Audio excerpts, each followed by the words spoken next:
Rush hour kasi, no? Labasan ng mga nagtatrabaho. Ayan, ang dami sasakyan sa labas eh. Ay nga pala, shoutout din sa mga nakasama kong mag-host kahapon. Sina Berto yata. Berto, yung pangalan niya kasi St. Peter and Putik. Pero Berto yata pangalan nun.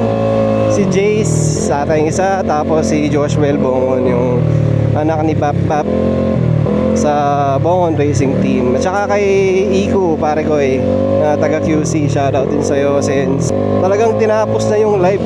Ilang oras din ako naka-live eh. Nakitambay lang talaga siya. Yung iba kasi magpapaplex lang tapos aalis na eh. Aalis yun, di ba?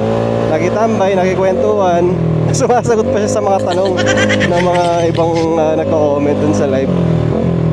Dami nagtatanong kasi kung loaded ba to, stock eh. Sabi ko stock.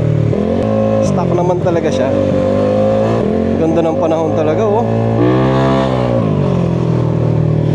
Kung fuel tank ko dati, yung dati pa, yung maliit, Diyos ko, wala nang gasto.